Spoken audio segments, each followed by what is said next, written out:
இந்த இயர் ஹஸ்பண்டோட birthday செலிப்ரேஷனுக்கு white forest cake தான் ரெடி பண்ணியிருந்தேன். நேம் வந்து ஃபாண்டன்ட்டில் கட் பண்ணி வைக்கணும் அப்படின்னு சொல்லிட்டு பிளான் பண்ணியிருந்தேன். நான் வந்து ஸ்டார்டிங் கேக்கெல்லாம் பண்ண ஆரம்பித்தப்போ இந்த சிலிக்கான் மோல்டு வந்து வாங்கியிருந்தேன். இதில் வந்து சாக்லேட்லாம் மெல்ட் பண்ணிவிட்டு நம்ம போர் பண்ணி ஃப்ரீஸ் பண்ணி எடுத்தோம்னா அந்த லெட்டர்ஸ்லாம் அழகாக கிடைக்கும். சம்டைம்ஸ் நம்மளுக்கு ஆர்டர்ஸ்லாம் இருக்கும்போது அந்த லெட்டர்ஸ்லாம் வந்து உடஞ்சி வரும். நம்ம திரும்ப பண்ணும்போதும் அது பர்ஃபெக்டாக வராது. ஸோ நான் வந்து இதை யூஸ் பண்ணுறதை அப்படியே ஸ்டாப் பண்ணிவிட்டு அதுக்கப்புறம் ஆல்டர்னேட்டிவாக ஃபாண்டன்ட் வாங்கிட்டு ஃபாண்டன்ட் கட்டர்ஸும் வாங்கிட்டேன் லெட்டர்ஸில். ஸோ அதை தான் நான் வந்து யூஸ் பண்ணிகிட்டு இருந்தேன்.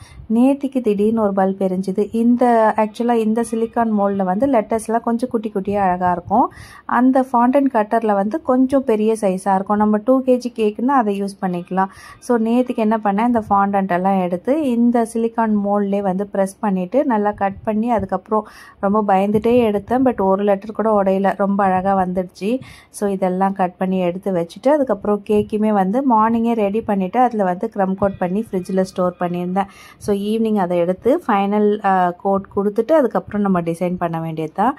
ஒவ்வொரு வருஷமும் நான் வந்து வீட்லேயே இந்த மெனூஸ்லாம் ப்ரிப்பேர் பண்ணுவேன் இல்லைங்களா. ஸோ பர்த்டே, வெட்டிங் ஆனிவர்சரி எல்லாத்துக்குமே கொஞ்சம் நான் யூடியூப் ஸ்டார்ட் பண்ணதுலேருந்து என்னென்ன ரெடி பண்ணியிருந்திருப்பேன் அப்படின்னு சொல்லிட்டு நான் ஆல்மோஸ்ட் வந்து வீடியோவில் ஆட் பண்ணியிருப்பேன். ஸோ இந்த டைம் வந்து நாங்கள் ஆக்சுவலாக இது லாஸ்ட் இயரே பிளான் பண்ணது, அப்போ பண்ணல. இப்போ இந்த இயர் வந்து வெளியில் போகலாம், ஹோட்டலில் போயிட்டு கேக் கட் பண்ணிவிட்டு அங்கேயே வந்து டின்னர் முடிச்சுட்டு வரலாம் அப்படின்னு சொல்லிட்டு கெஸ்ட் எல்லாருமே அங்கே இன்வைட் பண்ணிட்டோம். ஸோ கேக் மட்டும் ரெடி பண்ணுற வேலை தான் இருந்தது. அதுவே ஏதோ பெரிய வேலை மாதிரி ஆயிடுச்சு இந்த டைம் எனக்கு. ஸோ எப்பயுமே வந்து கொஞ்சம் தள்ளி நான் இந்த ஃப்ளாரல் டிசைன் கொடுப்பேன்னா, ஸோ இந்த டைம் வந்து அப்படியே ஒரு கண்டினியூஸாக கொடுத்து பார்க்கலாம் அப்படின்னு சொல்லிட்டு இதை ட்ரை பண்ணேன். ரொம்ப அழகாகவே வந்திருந்தது. ஸோ இதில் வந்து செரிஸ்லாம் வேண்டாம், நம்ம ஸ்ப்ரிங்கிள்ஸ் மட்டும் போட்டு ரெடி பண்ணிக்கலாம் அப்படின்னு சொல்லிட்டு மேலே இருக்கிற அந்த இதில் ஃபுல்லாகவே நான் வந்து ரெட் கலரில் ஸ்ப்ரிங்கிள்ஸ் போட்டு அதில் வச்சுட்டேன். கீழே பாட்டம்லேயும் இந்த மாதிரி சின்ன சின்ன டாட்ஸ் வச்சு இதை வந்து டெக்கரேட் பண்ணியாச்சு. ஸோ உள்ளே இருக்கிற இந்த பிளேஸில் வந்து ஒயிட் சாக்லேட் கொஞ்சம் க்ரியேட் பண்ணி வச்சுருந்தேன். அதை எல்லாத்தையும் போட்டு அந்த உள்ளே இருக்கிற பிளேஸுமே ஃபில் பண்ணியாச்சு. இதோட கேக்கை கம்ப்ளீட் பண்ணிவிட்டு சிம்பிளாக வைக்கணும் அப்படின்னு தான் நினச்சேன். பட் என்ன தான் நம்ம இதை வந்து பிளான் பண்ணாலும் இந்த மல்டி கலர் ஸ்ப்ரிங்கிள் அங்கங்கே தூவி விடாமல் எனக்கு வந்து ஒரு சாட்டிஸ்ஃபேக்ஷனே வராது.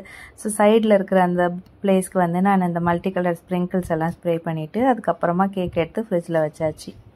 இது ரெடி ஆகிட்டதுக்கப்புறம் ஃப்ரிட்ஜில் ஒரு 1 ஹவர்லேருந்து 1.5 hours வரைக்கும் செட் பண்ண வச்சுட்டேன். அதுக்கப்புறம் நம்ம எடுத்துகிட்டு போகும்போது நல்லா சில்லுன்னு சர்வ் பண்ணும்போது சூப்பராகவே இருக்கும். ஸோ இதுதான் ஃபைனல் லுக். இதுக்கு மேலே அந்த எல்லோ கலருக்கு மேட்ச் பண்ணுற மாதிரி ஒரு அம்ப்ரெல்லா வச்சிடலாம் அப்படின்னு சொல்லிட்டு அதையும் எடுத்துகிட்டு போயிட்டேன். ஸோ இந்த டேபிள் தான் நாங்கள் வந்து புக் பண்ணியிருந்தோம். இது வந்து ஃபுட் முபாரக். ஸோ இங்கே போயிட்டு ஒரு கொஞ்சம் நேரம் வெயிட் பண்ணிட்டு இருந்தோம். அப்புறம் ஒவ்வொருத்தவங்களும் எல்லாருமே வந்துட்டாங்க. அதுக்கப்புறம் நான் வந்து கேக்கை வந்து ரெடி பண்ண ஆரம்பிச்சிட்டேன். ஸோ இதில் வந்து அங்கே போய் எனக்கு பெருசாக ஒன்றும் வேலை இல்லை. அந்த அம்பர்லா மட்டும் ஓப்பன் பண்ணி அந்த கேக்கில் வச்சுட்டு அதுக்கப்புறம் கேக் கட்டிங் ஸ்டார்ட் பண்ணியாச்சு. கேக் கட்டிங்கும் முடிச்சதுக்கப்புறமா தேவையானதெல்லாம் டின்னருக்கு ஆர்டர் பண்ணி சாப்பிட்டுட்டு அதுக்கப்புறம் அங்கேயே எல்லாருமே அந்த லைட்டிங்லாம் சூப்பராக இருந்தது. ஸோ அங்கே வந்து ஃபோட்டோஸ்லாம் எடுத்துகிட்டு அப்புறம் எல்லோரும் கொஞ்சம் நல்லா டைம் ஸ்பெண்ட் பண்ணிவிட்டு அதுக்கப்புறம் ஒரு 11 o'clock போல் ஆகிடுச்சு. முடிச்சுட்டு எல்லோரும் வீட்டுக்கு கிளம்பி வந்தாச்சு.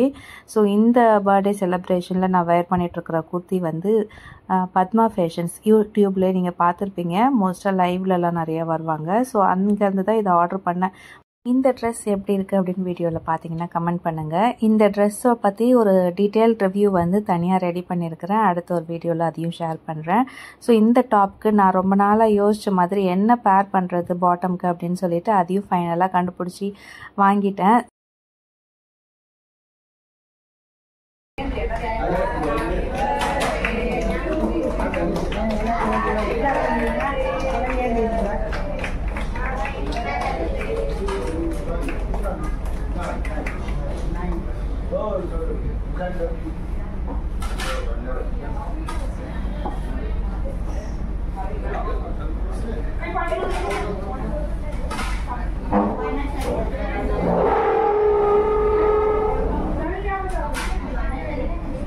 இந்த ஹோட்டலில் ஃபுட் எல்லாமே ரொம்ப ரீசனபிள் ரேட்டில் நல்லா டேஸ்டியாகவும் இருக்கும். நீங்கள் எப்பயாவது இந்த சைடு வந்தீங்கன்னா கண்டிப்பாக ட்ரை பண்ணி பாருங்கள்.